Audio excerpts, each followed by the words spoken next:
যিশু একজন তরুণ মানুষ।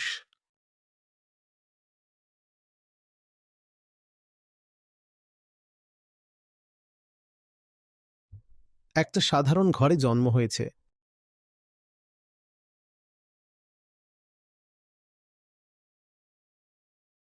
পেশায় একজন রাখাল। আর সত্যিই সে তরুণ। আর এক তরুণ মানুষের সব আগুন তার মধ্যে আছে।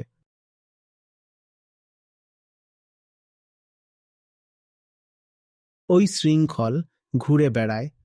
স্বাধীন তার ছোট্ট একটা দল আছে, নিজে রাস্তায় এদিক ওদিক ঘুরে ঘুরে লোকজনের ভিড়ে ঢোল বাজায়। আর যেখানে যেমন দেখে ঠিক তেমনটাই সোজা সাপটা বলে দেয়। যে শারীরিক বাবা আছে তাকে নিয়ে তেমন কোনো আনন্দ নেই, তখন সে বলে আমি তো তার ছেলে। এই বাপুজিদের সঙ্গে কে নিজের পরিচয় জুড়ে নেবে? আমাদের তো এগুলো একদমই পছন্দ নয়। আমরা এই জগতেরই নই, কারণ এই জগতে যাকেই আমরা দেখি আমরা তো সবসময় শৃঙ্খলে বাঁধা অবস্থায় দেখি। তাহলে আমরা এখানের নই, আমরা অন্য জায়গার। আমাদের উপর নিয়ম কানুন চাপিয়ে দিতে এসো না। আমাদের তো আমাদের কথা বলতেই হবে। 5 জন মানুষ জড়ো হলো, একটা ছোট্ট টিলার উপর গিয়ে বসলাম। সেখানে যদি 10 থেকে 20 জনও জড়ো হয় তাতেই ঠিক আছে, তাদেরকেই বলে দিলাম। যে ধর্মটা প্রচলিত ওকে আমি খুব একটা গুরুত্ব দিই না। কোন ধর্মের কথা বলছি? যিশু ছিলেন ইহুদি, কিন্তু উনি সেই ধর্মটাকে খুব একটা গুরুত্ব দেননি। ইহুদিদের কিছু কমান্ডমেন্ট থাকে, নির্দেশ। 10টা প্রধান নির্দেশ আছে, সে সেগুলো মানে না তো দূরের কথা, একেবারে ধুলোয় মিশিয়ে দেয়। বলে এসব পুরনো কথা ছেড়ে দাও, আমি নতুন কথা বলি। তোমরা কেন পুরনো বইয়ের পেছনে পড়ে আছো? Old testament. বন্ধুরা, আমরা তো নতুন বই দিই, যেটাতে পুরনো বইয়ের সীমা পেরিয়ে আরও কিছু আছে। তাহলে যিশুর জীবনটা বুঝে নাও যেন একটা নতুন বই লেখা হচ্ছে। ধরো দুনিয়া একটা লেখক, যে কখনো কিছু লেখে না, তার জীবনটাই একটা বই, আর তার কথা বলাটাই সেই বই। আর শুরুটাই এখান থেকে করে। পুরনো বইগুলো এমনটাই বলতো, কিন্তু আমরা তোমাকে তার থেকেও এগিয়ে কিছু বলি। এই জন্যই তো ইহুদিরা বিরক্ত হতো।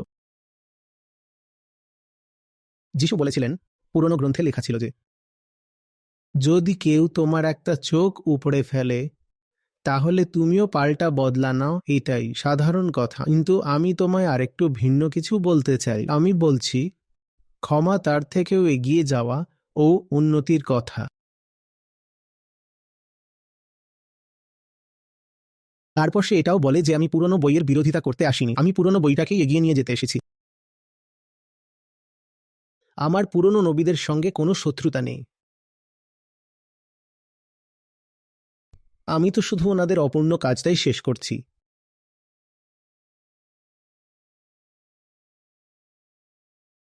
যুবক তো তাই একটু রাগীও বটে। আর তারে কি বলে তারুণ্য, যদি তাতে একটুও রাগ না থাকে। বৃদ্ধ বয়সে তো প্রায়ই নিস্তেজ হয়ে পড়ে।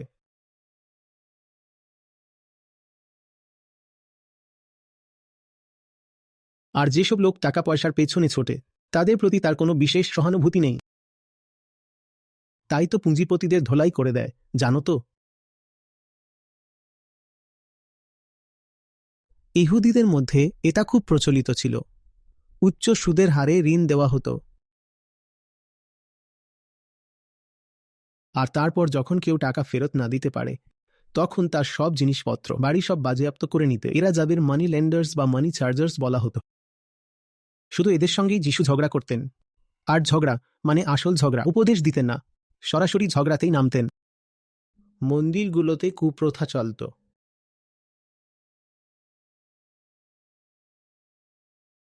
যিশু বলেননি যে আরে এটা তো মন্দির, এর ক্ষমতার সঙ্গে কে শত্রুতা করবে? বরং তিনি মন্দিরের ভেতরে ঢুকে আবর্জনা ঝেড়ে ফেলেন এবং মারধরও করেন।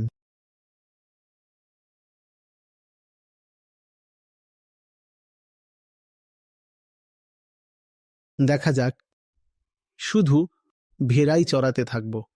করার মতো এত কিছু আছে, চারদিকে ঘোর অন্ধকার ছড়িয়ে আছে। তাই শহরের বাইরে গিয়ে আশেপাশের গ্রামগুলোতেও ঘুরতে শুরু করে দেয়। তার সঙ্গে আরও অনেক মানুষ দেখা করতে শুরু করে, আর যিশুর সঙ্গে বেশিরভাগই তরুণ লোকজন যুক্ত ছিল। আর যিশুর প্রভাব ওদের ওপর এমনভাবে পড়েছিল।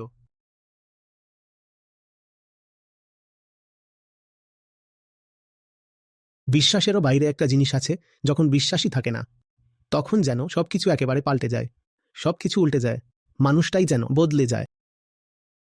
যিশুর সঙ্গে অনেক জাদুর গল্প জুড়ে গেল, নানা কাহিনী তৈরি হলো। নজরেথের সেই কাহিনী যেখানে বলা হয় যে তিনি মৃতকে জীবিত করে তুললেন। মৃতকে জীবিত করা আসলে প্রতীকী কথা, মানে একজন মানুষ এমনভাবে জীবন কাটাচ্ছিলেন যেন তিনি প্রায় মৃতই ছিলেন, জীবনে কিছুই ছিল না, নিছক একটা দেহমাত্র। কিন্তু যিশুর সংস্পর্শে এসে সে প্রাণ ফিরে পেল, তার চোখে আলো ফিরে এলো, মুখে এক ধরনের দীপ্তি ছড়িয়ে পড়ল।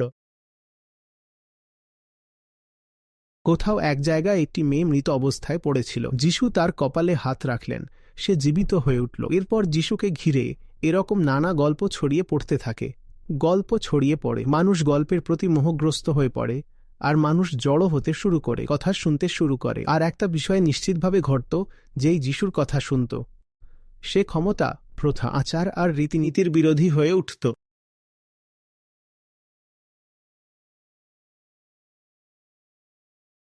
যদি যিশু প্রার্থনা করতেও বলেন, তবুও তিনি বলেন প্রার্থনা করো, কিন্তু বোকামির মধ্যে পড়ে একই কথা বারবার বলো না। ভাবো তো, এটা কেমন প্রার্থনা যা তোমরা করছো? এটা তো পুরো ধর্মকেই ভিতর থেকে নাড়িয়ে দেয়। ধর্মের প্রচলিত পুরো ধারণাটাকেই তিনি নাড়িয়ে দেন। ঈশ্বরের যে রূপ তা সমাজে চালু হয়ে গিয়েছিল তা ভেঙে পড়তে শুরু করে। ভালোবাসার নতুন অর্থ, সত্যের নতুন অর্থ, প্রার্থনার নতুন অর্থ সামনে আসতে থাকে। এটা ক্ষমতাধরদের জন্য বড় বিপদ হয়ে দাঁড়ায়। তখন বলা হয় এই লোকটার ব্যাপারে কিছু একটা করতেই হবে। খুব বিরক্ত করছে, ও যদি কথা বলতেই থাকে, যদি ঘুরে বেড়াতেই থাকে, আর ওর জাদু যদি ছড়াতে থাকে, তাহলে আমরা তো আর টিকতেই পারবো না। ষড়যন্ত্র করা হয়, চক্রান্ত রচনা করা হয়। যিশুর সঙ্গীদের মধ্যেই কেউ একজন ভেঙে পড়ে, বিশ্বাসঘাতকতা করে, সে ষড়যন্ত্রের অংশ হয়ে যায়, সে যিশুকে বিক্রি করে দেয়। সে যিশুকে বিক্রি করে দেয়। এমন নয় যে তিনি মরতে চাইছিলেন, কিন্তু এখন যখন মৃত্যু সামনে এসেই গেছে, তখন পালানোটা কেমন করে হয়? বেঁচে থাকতে পারলে তো ভালোই হতো, জীবন উপভোগ্যই ছিল, তবে মরে গেলেও কোনো ক্ষতি নেই, কারণ যতটা বেঁচেছেন পুরোপুরি বেঁচেছেন। এইভাবেই একদিন হাসি মুখে যিশু ক্রুশে চড়েন। আসলে তিনি হাসছিলেন না, তিনি কষ্ট পেয়েছিলেন। তিনি তো মানুষই ছিলেন। ক্রুশে চড়ালে ব্যথা লাগে, রক্ত বেরোয়, যন্ত্রণা হয়, তিনি আর্তনাদ করেন, আরে তোমরা কি করছো?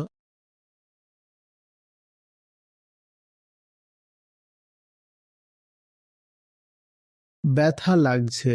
কেউ কেউ বলে ঠিক আছে ভাই, যা করার করো, এটাই যদি এখন করানো হয় তাহলে এটাই ঠিক। আর তারপর আলো নিভে যায়, কিন্তু সেই অন্ধকারের মধ্যেও এক গভীর আলোর উপস্থিতি থাকে।